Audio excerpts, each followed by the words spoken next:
Hello, greetings. This is Gilles Mention. I thought I'd come and say hello. Wish you a good week. And we're moving towards the Lion's Gate, the very powerful portal. For it is the time where we are halfway between the solstice and the equinox. It is very powerful. I'm going to pull a few cards to see what this week will bring. Past, present, and future. For the past is slay the ego. We have asked to let go of all those ego things in order to move into the soul frequency. Where we are now is temptation. It is an open doorway. It is an invitation. We have to be discriminating, but we have also to utilize the opportunity. And what will come in the near future will be amusement. It will be fun. It will be play. We want to play. We want to be like children having fun. What we're working on now is the magic carpet. Is the ability to be flying, to move forward at a great speed and to have allowed the magic miracles to happen, and the outcome will be the cosmic carrot. It's about following the guidance, following the inner self, the inner guides. And so it will be a very magical week. I hope you enjoy it. For in spirit world, in the spirit world, it's always on the need to know basis. If we don't need to know, we're not revealed. We have to ask in order to receive. For God knows all things, but it reveals itself when it is the time, and there is no need to bring about information before it is the time. So it's all revealed one step at a time. For spiritual reality, it's not easy to grasp or understand until it is revealed and integrated. The lower mental body it's really difficult to fully understand it, but it is when we ask, we know we'll receive the energy, we'll receive the information. The dream state is a very important means by which we can receive information when we wake up in the morning. For there's a great deal of acceleration of energy. In this month of August, we'll have to learn to navigate all those new waves of energy. Uranus in Taurus will be going retrograde, so we have to expect the unexpected. It will be a rock and roll month, but we want to focus on joy, focus on happiness, focus on celebration, of gratitude. For we are here to create, to explore, to expand, and to understand the rules of life are flexible. The law is the law, but with all those rules are made flexible. So do not be static. Do not hold on to belief too strongly. For we have to be able to reassess our belief and to adapt to whatever life is teaching us every day. We may not be able to get all those new waves of galactic energy, for the Earth is receiving it, but there is great channels that we can receive this energy through domestic animals, for they are receiving and they're bringing us this joy, this unconditional love. So we want to tune into the animals. We are working towards a moment where the past and the present will be friends. We're going to be able to utilize this friendship of energy. For there is two timelines that are coming in synchronicity, and they're going to separate on the other side. One timeline will lead to the higher planes and freedom and joy and happiness, and the other timeline will return to the illusions of 3D. So we want to move into this higher timeline. I've been asked about soul group and soul family. It's a very vast subject, for we all created as a group, as a spiritual family, a small group, and we're traveling together. Most of our soul group is not incarnated; it's an 8-dimensional energy, it's our monad, and so we are representative of our soul group. Yet there are other beings that we feel very comfortable with. It can be members of our family, close friends, or associates that we feel very close, where we don't have to say all that much to understand each other. It's because we're closer, and it's part of our soul group, our soul family. And in essence, there is only one family, for we are all part of the family of God, but there are people that we resonate with, and we have the same energetic frequency. There is a power that we need to master, is the power to forget. When we move into the nirvana, the fifth dimension, we have to pass through all the fourth dimension, 3 and third and fourth dimension densities, where there is still plenty of ego, but the fourth dimension is a purification process that will allow to integrate all things and to forget them all and move into these higher planes of the fifth dimension, to learn to cut out all the distractions. For in the daytime is really made for action, and nighttime is receptivity, is a mystical experience where we can integrate, receive, and move into mystical more and more. I wanted to say, I'm going to put a few more cards with the So the highest wisdom for us today is the effort. We have to produce a certain effort in order to achieve certain things. But those things that we were unsuccessful in the past were given the opportunity to be successful now in this perfection process. What we need to understand is our responsibility. What we need to do is the paradigm shift. And the outcome is the healer. So we are accepting the healing, we're accepting the wholeness.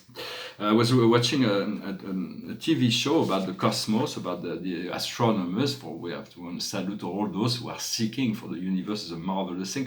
But they have a lot of beliefs that they hold as absolute truth, and it's not a criticism to them, but we got to understand that a lot of what we call knowledge is belief based on observation and rationalization and intellectual speculation. But all, in essence, we should understand that all those what we call higher truths in a material science is only relative to our level of consciousness of he who observes it, for what revealed in quantum physics. Einstein also said that we cannot solve a problem with the same mind that created the problem. So we have to move outside of the problem, look at the solution, and then go back to the world of cause that created the problem. For if we stay in the world of cause, we can never solve the problem on that level. For linear science, essentially science was the essence of science was Aristotle. For a long time Aristotle was the base, and then Copernic and Galilei, and then later, a little bit later, was Edmund Halley and Isaac Newton that created a new science that put everything in question in relationship to Aristotle. And then Einstein, Bohr, and Planck, with the discovery of quantum physics, had to transcend Newtonian science. And very soon we're going to discover the grand portal that will transcend Einstein, Bohr, and Planck, although they're very... and then we'll discover spiritual science after that will be even transcendental. But there are two premises that are false, that they hold as absolute truth, which is the Big Bang. The universe is a lot older than what we believe. No matter what we believe now, we'll come to discover that. And the other belief is that nothing and no one can go beyond the speed of light. They hold that as an absolute truth. For physical matter, cannot breach the realm of material. Of the speed of light, but the consciousness can go beyond. As soon as you move beyond the realm of the physical, your consciousness can project itself beyond the speed of light. And in essence, when we will ignite this light body, it is we'll move into fusion with the speed of light. Our electrons will become photons, and we'll move into this energetic matrix. I recommend you continue to work with crystals, and little crystals to become crystalline form. From the 5th and 15th dimension are crystalline energy. Then above the 15th dimension, we move into a more integrated spiritual energy, a morantial energy, and then there's spiritual forms beyond that even. There is the law of gravity that Newton revealed. This is still very potent. They made those models that says if we disconnected gravity on the Earth, they believe that everybody would be floating in the air. But it's not. In a sense, that's not what would happen if this. For gravity is wholly reliable. But if gravity would cease to exist, it is not our body would not be floating in the air. It's all the atoms will be dissolving, and all the body will be dissolving into this great void, and so every cell will be dissolving, everything would be dissolving. So it is. There are many forms of gravity. There is linear gravity and absolute gravity. Those are my thoughts, but they will come to in due time. There will be scientific discovery that will confirm that. For there is linear gravity that's wholly reliable. That's what we're studying in the physical realm. That's in a sense they believe that the universe does not have a center because they haven't discovered there is a central universe, a paradise at the center, which is a stable energy, and everything turns around it. But it's an invisible force, energy, that holds the material gravity in check. It's both linear and for linear gravity is held together by corps in the universe, but absolute gravity is held by the center. For that's physical gravity. There's mental gravity that's held together by the infinite spirit, and then spiritual gravity that's held together by the eternal sun. And for that's what we call the law of attraction. There is all kinds of gravity, and for we attract what we project in many sense. When consciousness accelerates, our electrons will become photon and will move into this light body.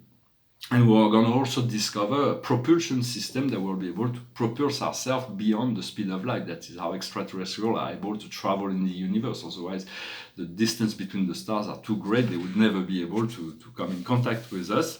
For all this, we'll come into, we're living in a generation where we're going to see all those amazing breakthroughs, but they may not happen through, they may not be revealed through the media just yet, for we have to avail ourselves to our soul, our spirit, our soul group, our spirit guides, our creator, to get this revelation and then to apply it as much as possible, following our own passion. So I hope this message was interesting for you. I'm going to sing a song for the last card of the Archangels. Behind me it's a painting that's called Dissolution. It is moving beyond the stars. I think it's a really powerful painting. I'm going to make some really large painting really soon. There will be all kinds of different things. And here it is a study on paper about called the Angelus of Millet. Millet was a French painter, 19th century, that was he was one of the first that addressed the idea of for a very long time paintings, the painter were painting the aristocracy and the bourgeoisie, but what he did is he used as a central theme of his art the agriculture, the lower class of people that were, so it's like the peasants that were represented. It's called the Angelus, and here there is the little basket that made the big mystery, because Dali thought it was a baby in the basket when it's actually just fruits and vegetables, but here it is not even there. So it is just a study. I made two of those. I may return to study the certain older painters to make their own version, but this one is kind of pleasant. I kind of like it. It's like it's two peasants, that a couple of peasants that are praying at the sunset. I'm going to finish with a song. It's a spiritual song about traveling in the universe. It's called Across the Universe. It was like this. Words are flowing out like endless rain into a paper cup. They slither while they slip away across the universe. Pools of sorrow, waves of joy are drifting through my open mind, possessing and caressing me. Jahaguru Diva. Home. Nothing's gonna change my world. Nothing's gonna change my world. Nothing's gonna change my world. Nothing's gonna change my world. Images of broken light which dance before me like a million eyes. They call me on and on across the universe. Sorts meander like a restless wind inside the letterbox. They tumble blindly as they make their way across the universe. Jahaguru Diva. Home. Nothing's gonna change my world. Nothing's gonna change my world. Nothing's gonna change my world. Nothing's gonna change my world. Sounds of laughter, shades of life are ringing through my open ears, inciting and inviting me. Limitless and dying love which shines around me like a million suns. It calls me on and on across the universe. Jahaguru Diva. Home. Nothing's gonna change my world. Nothing's gonna change my world. Nothing's gonna change my world. Nothing's gonna change my world. Jahaguru Diva. Jahaguru Diva. Jahaguru Diva. Well, thank you very much for sticking to the air. Thank you for liking, sharing, subscribing, commenting. Guru meaning Guru means teacher in Sanskrit, and Diva is about the supervising spirits that control all the elemental bodies and physical forms. And so this is a powerful song that talks about, for the Beatles, were very spiritual, although they were not, they didn't claim that spirituality. Their music was very spiritual. The card of the day is the solution, the Archangel Zadkiel. Success goes through compromise, self-control and patience, forgiveness and curative energy and healing energy. So it is about temperance, it is about alchemistry, temperance, bringing the inner balance and finding this healing, allowing ourselves to move outside of the ego demand in order to allow more of our soul, to make more space for our soul to inhabit our body, for that is which is coming for us. I wish you a wonderful day, a wonderful week, and I'll talk to you later. Thank you very much. Namaste.